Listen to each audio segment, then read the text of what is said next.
Hello প্রিয় বন্ধুরা, welcome back to my channel. কেমন আছো সকলে? আশা করি ভালো রয়েছো। নতুন আরেকটা ব্লগে স্বাগত জানাচ্ছি। আজকে বুধবার, আর এই এখন বেলা 12:30 মতো বাজে। আমি ঘরে কিছু কাজ শেষ করেছি, তারপর কাপড় জামাগুলো কেচে উপরে চলে এসেছি মেলতে।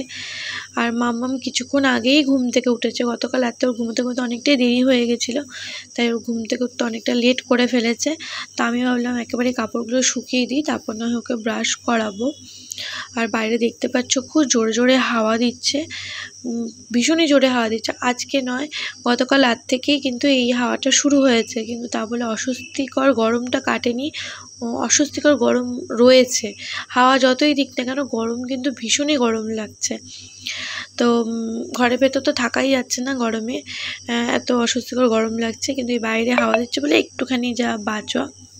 গতকাল রাত থেকেই আমরা একটুখানি টেনশনে রয়েছি বন্ধুরা। বাবার শরীরটা খুব একটা ভালো নেই। গতকাল রাত্রে বাবাকে নিয়ে আমাদের হসপিটালে যেতে হয়েছিল। বাবা খুবই অসহ্য পেটে যন্ত্রণা করছিল, পেটে যন্ত্রণার চোটে মাথা ঘোরাচ্ছিল, দাঁড়াতে পারছিল না। তো শেষে কি করব, আমরা সেই রাত তখন বাজে 12:30, তখন আমরা আমাদের এখান থেকে হালিশহর থেকে কল্যাণী সরকারি হসপিটাল JNM নিয়ে গেছিলাম। তো ওখানে নিয়ে গিয়ে ওখানে ডাক্তাররা দেখে, এমার্জেন্সিতে দেখে, তারপর 3খানা ইঞ্জেকশন দিয়েছিল, গ্যাসের ইঞ্জেকশন, ব্যথার ইঞ্জেকশন, আর হ্যাঁ বমিও করছিল বাবা, তাই বমির ইঞ্জেকশনও দিয়েছিল। তো ব্যথার ইঞ্জেকশন একটা দেওয়াতেও বাবার ব্যথাটা কমেনি। তারপর আবার আরেকটা ইঞ্জেকশন দেয়, ব্যথার ইঞ্জেকশন, 2খানা ব্যথার ইঞ্জেকশন দেওয়ার পর তারপর কিন্তু গিয়ে বাবার ব্যথাটা একটু কমেছিল। সেদিন সকালবেলায় যেদিন নিয়ে গেছিলাম হসপিটাল, তাই সেদিনের সকালবেলার কথা বলি। সেদিন সকালবেলা বাবা ঠিকঠাকই ছিল, ডিউটিতে গিয়ে তারপর থেকে বাবার একটু শরীরে অস্বস্তি করতে শুরু করে, ব্যথা আস্তে আস্তে হয়তো বাবা ডিকলিক ওষুধও খেয়েছিল, গ্যাস ওষুধ খেয়েছিল, তাও কমেনি। তারপর বাড়িতে আসার পর আস্তে আস্তে আরও ব্যথাটা বাড়তে শুরু করে। আমরা ভাবলাম হয়তো ওষুধগুলো খেয়েছে, আস্তে আস্তে কমে যাবে, পটি করবে তো ঠিক হয়ে যাবে, কিন্তু একদমই ব্যথাটা কমেনি। তো শেষে আমরা রাত্রেবেলা 12:30টার সময় হসপিটালে নিয়ে যাই, কারণ অনেকটা রাত হয়ে গেছে তখন। আর বাবা এতটাই বাড়াবাড়ি হয়ে গেছে তখন, আর বুঝতে পারছি যে বাবা আর থাকতে পারছে না, যন্ত্রণাতে কাতরাচ্ছে, তারপরে মাথাটাও ঘোরাচ্ছিল, বমি করছিল। শেষে হসপিটালে নিয়ে যাই।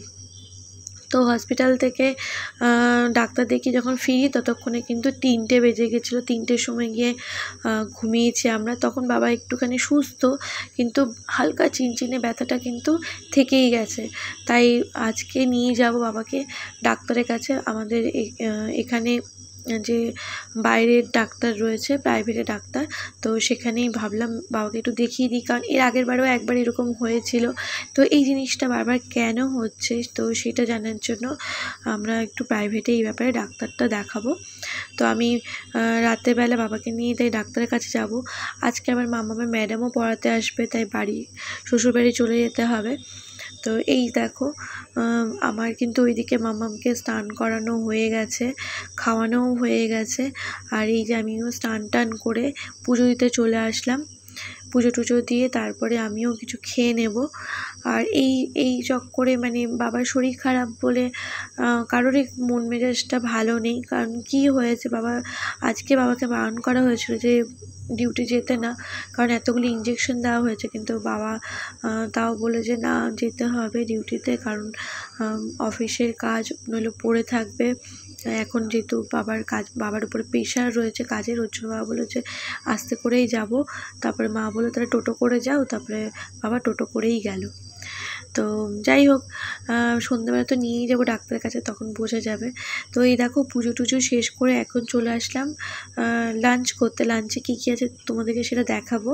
তার আগে একটু ইচ্ছে হলো যে একটা লেবু পেড়ে খাই, গন্ধরাজ লেবু পেড়ে ভাতে খাবো। তাই দেখো এই যে আমাদের বাড়ির পেছনে যে লেবু গাছটা তোমাদেরকে আগে একবার দেখিয়েছিলাম যে প্রায় মরে যাচ্ছে অবস্থা। তো সেইটাকে বাবা এই দেখো সুন্দর করে বাঁচিয়ে তুলেছে। আর এইবারে ভালোই লেবু হয়েছে। তো এই যে লেবু একটা পেরে নিচ্ছে, গন্ধরাজ লেবু। মা বলছিল এখন পারতে না, পরে পারতে, কারণ বর্ষা হলে তখন নাকি লেবুতে রস ভালো হবে। কিন্তু আমার খুব ইচ্ছে করছিলো খেতে, তাই আমি একটা পেরে নিয়েছি।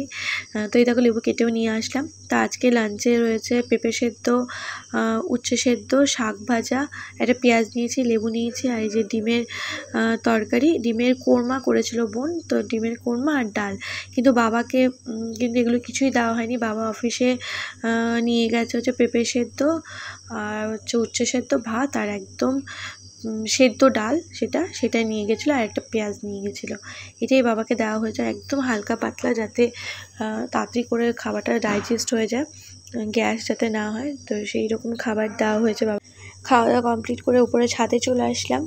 কাপড়গুলো সমস্ত শুকিয়ে গেছে, ওগুলোকে তুলে নিয়েছি। আর এই দেখো সূর্যকে দেখো, সেই আমরা কবিতাটা পড়েছিলাম না, মেঘের কোলে রোদ উঠেছে, ওই রকম মনে হচ্ছে না, মেঘের মাঝখান দিয়ে রোদ উঠেছে। তো এই যে আমি এখন বেরিয়ে পড়েছি, মাম্মামের ম্যাডাম আসবে পড়াতে, তাই আমি ওই বাড়িতে যাচ্ছি মাম্মামকে নিয়ে। এখন ওই 5:30 পৌনে 6 মতো বাজে। তো মাম্মামকে যখন ম্যাডাম পড়িয়ে চলে গেল, তারপর আমি আবার এই যে মাকে নিয়ে বাবাকে নিয়ে ডাক্তারের কাছে এসেছি। ডক্টর অনেকগুলোই টেস্ট দিয়েছে, তার মধ্যে ইসিজি আর সুগারটা এই মুহূর্তে রিপোর্টটা করে নিয়ে আসতে বললো, তাই জন্যই এখন করছি। এই দেখো বাবার শরীরটা কত ভেঙে গেছে। তো চলো বন্ধুরা, আজকের ব্লগটা শেষ করছি। ডাক্তার কি বললো সেটা তোমাদের পরবর্তী ব্লগে জানাবো। Tata, bye bye.